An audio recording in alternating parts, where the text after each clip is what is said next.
Hello, welcome to Sara by Nimmi. എല്ലാവരും സുഖമായിട്ടിരിക്കുന്നു എന്ന് വിശ്വസിക്കുന്നു. ഇന്ന് നമ്മുടെ ആദ്യത്തെ ക്ലാസ്സാണ്. ആദ്യത്തെ ക്ലാസ്സിൽ നമ്മൾ പഠിക്കാൻ പോകുന്നത് frame fitting and material knowledge. Okay, നമുക്കപ്പോൾ ക്ലാസ്സിലേക്ക് പോകാം. ഇത് 18 ഇഞ്ച് ഉടൻ്റെ ആരി ഫ്രെയിമാണ്. ഇതിൽ നമുക്ക് 2 റിങ്ങാണ് വരുന്നത്. ഒന്ന് സ്ക്രൂ ഉള്ള റിങ്ങും സ്ക്രൂ ഇല്ലാത്ത റിങ്ങും. കണ്ടോ, ഇതാണ് സ്ക്രൂ ഇല്ലാത്ത റിങ്. അപ്പോൾ ഇതിൽ ഞാൻ ചുറ്റി വെച്ച് കൊടുത്തിരിക്കുന്നത് എന്താണെന്ന് ചോദിച്ചു കഴിഞ്ഞാൽ, ഇത് പാവാട നാടയാണ്. ഉടൻ്റെ ഭാഗങ്ങളൊക്കെ ഇങ്ങനെ ഇളകി വരാൻ ചാൻസ് ഉണ്ട്. അപ്പോൾ അത് നമ്മുടെ ക്ലോത്ത് ഡാമേജ് ഉണ്ടാക്കും. അപ്പോൾ അതൊന്നും വരാതിരിക്കാൻ വേണ്ടിയിട്ടാണ് നമ്മളിങ്ങനെ പാവാട നാട ചുറ്റി വയ്ക്കുന്നത്. അതുപോയിട്ട് ഇങ്ങനെ ചുറ്റി വയ്ക്കുന്നത് മൂലം നമ്മൾ ഉടൻ്റെ ഫ്രെയിം പെട്ടെന്ന് ഡാമേജ് ഒന്നും ഉണ്ടാവാതിരിക്കും. ക്ലോത്ത് നല്ല ഫിറ്റായിട്ടിരിക്കാനും ഇത് സഹായിക്കും. നമുക്ക് സ്ക്രൂ ഇല്ലാത്ത റിങ്ങിനെ നമുക്കിതേപോലെ നിലത്ത് വയ്ക്കുക. നിലത്ത് വെച്ചിട്ട് അതിൻ്റെ മീതെ നമുക്ക് തുണി വിരിച്ചു കൊടുക്കണം. നല്ല സ്ട്രെയിറ്റ് ആയിട്ട് നോത്ത് ചുളിവൊന്നും ഇല്ലാത്ത രീതിയിൽ വെച്ച് കൊടുക്കുക. അടുത്ത് നമ്മൾ സ്ക്രൂ ഉള്ള റിങ്ങില്ലേ, അത് അതിൻ്റെ മീതെ ഇങ്ങനെ വെച്ച് കൊടുക്കുക. വെച്ച് കൊടുത്തിട്ട് രണ്ടും ലെവൽ ചെയ്ത് കൊടുക്കുക. സ്ക്രൂ ഒന്ന് ടൈറ്റ് ചെയ്ത് കൊടുക്കുക. സ്ക്രൂ നല്ലപോലെ ഒന്ന് ടൈറ്റ് ചെയ്തിട്ട് നമ്മുടെ ഈ ഫ്രെയിമിനെ നമുക്ക് തിരിച്ച് കമിഴ്ത്തി വെച്ചിട്ട് ഇടത് കൈ ഫ്രെയിമിൽ പിടിച്ചിട്ട് വലത് കൈ കൊണ്ട് ക്ലോത്തിന് വലിച്ചു കൊടുക്കുക. അങ്ങനെ ഫുൾ സൈഡും വലിച്ചു കൊടുക്കുക. ഇതാണ് കേട്ടോ ഈ ഫ്രെയിമും ക്ലോത്തും നമ്മൾ ഫിറ്റ് ചെയ്യേണ്ട ഏറ്റവും ബെസ്റ്റ് ഓപ്ഷൻ ഇതാണ് കേട്ടോ. നിങ്ങൾ എപ്പോഴും ചെയ്താലും ഇതിങ്ങനെ ചെയ്യുക. നമ്മൾ എപ്പോഴും ആരി വർക്ക് ചെയ്ത് കഴിഞ്ഞാൽ നമുക്ക് നല്ല ടൈറ്റായിട്ട് നമ്മുടെ ക്ലോത്ത് ഇരുന്ന് കഴിഞ്ഞാൽ മാത്രമേ നമുക്ക് നല്ലപോലെ ആരി വർക്ക് ചെയ്യാൻ പറ്റത്തുള്ളൂ. വീണ്ടും നമ്മൾ സ്ക്രൂ ടൈറ്റ് ചെയ്ത് കൊടുക്കുക. ടൈറ്റ് ചെയ്ത് കൊടുത്തിട്ട് വീണ്ടും നമ്മൾ നേരത്തെ ചെയ്തില്ലേ അതുപോലെ വീണ്ടും ക്ലോത്തിലേക്ക് വലിച്ചു കൊടുക്കുക. റിപ്പീറ്റ് ചെയ്യുക. അത് ടൈറ്റ് ആവുന്നത് വരെ നമ്മളിത് റിപ്പീറ്റ് ചെയ്യുക. അങ്ങനെ ഫ്രെയിമിൽ ക്ലോത്ത് ഫിറ്റ് ചെയ്തിട്ടുണ്ട്.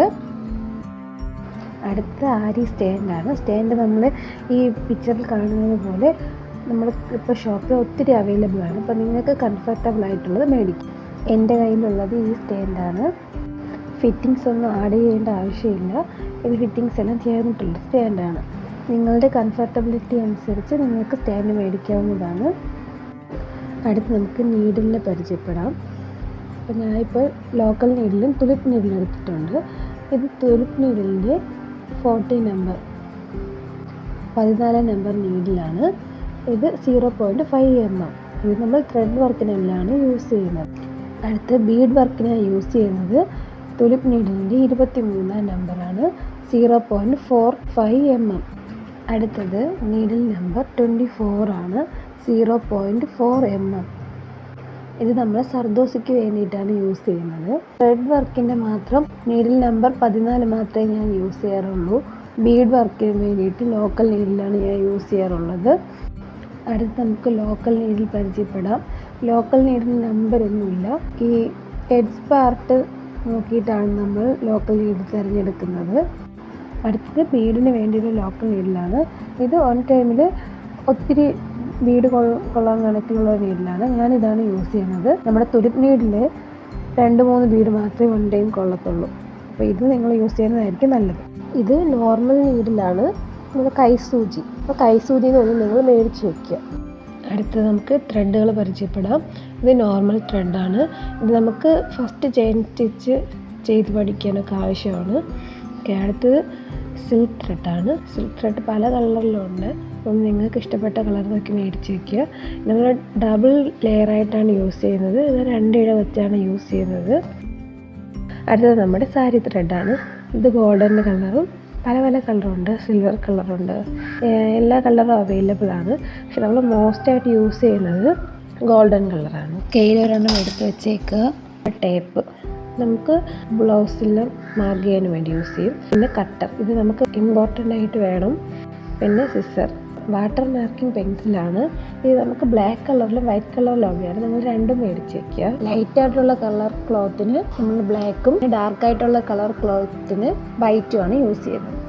നമ്മൾ തുണിയിൽ യൂസ് ചെയ്യുന്ന ചോക്ക്. പിന്നെ ഒരു പേനയോ സ്കെച്ച് പേനയോ നമുക്ക് ആവശ്യമുണ്ട് ട്രേസിംഗ് ഒക്കെ ചെയ്യുമ്പോൾ. ഗ്ലൂ ആണ്, ഫാബ്രിക് ഗ്ലൂ. പിന്നെ B7000 എന്ന് പറഞ്ഞിട്ടുണ്ട്. ഇതിൽ നിന്ന് ഏതെങ്കിലും ഒന്ന് മേടിച്ചാൽ മതിയാവും. നമുക്ക് സ്റ്റോൺ ചെയിൻ ഒട്ടിക്കാനും സ്റ്റോൺസ് ഒട്ടിക്കാനും പൈപ്പിംഗ് ത്രെഡ് ഒട്ടിക്കാനൊക്കെ ഇത് യൂസ് ചെയ്യും. പിന്നെ ട്രേസിംഗ് ഷീറ്റ്, ഡിസൈനൊക്കെ പകർത്തിയിട്ട് നമ്മൾ ക്ലോത്തിൽ അപ്ലൈ ചെയ്യാൻ വേണ്ടി യൂസ് ചെയ്യുന്നതാണ്. അപ്പോൾ ഇത് നിങ്ങൾ ഒരു ഷീറ്റ് 1-2 ഷീറ്റ് മേടിച്ച്. ബട്ടർ പേപ്പർ, നമ്മൾ ക്ലോത്തിൽ യെല്ലോ ബട്ടർ പേപ്പറാണ് യൂസ് ചെയ്യാറുള്ളത്. ഷുഗർ ബീഡ്, നമ്മൾ ഏറ്റവും കൂടുതൽ യൂസ് ചെയ്യുന്ന ബീഡാണ് ഷുഗർ ബീഡ്. ഇതിന് പല വെറൈറ്റി കളറുണ്ട്. അടുത്തത് ആൻറ്റിക് ബീഡ്. ആൻറ്റിക് ബീഡിലും പല വെറൈറ്റി കളറിലും ഉണ്ട്, സൈസിലും ഉണ്ട്.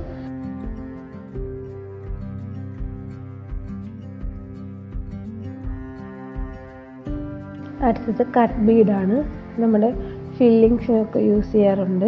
ഇതും പല വെറൈറ്റി കളറിലുണ്ട്. അടുത്തത് നമ്മുടെ സർദോസിയാണ്. സർദോസി പല ടൈപ്പിലുണ്ട്, പല കളറിലുണ്ട്. നിങ്ങളൊന്ന് മേടിച്ചാൽ മതിയാവും.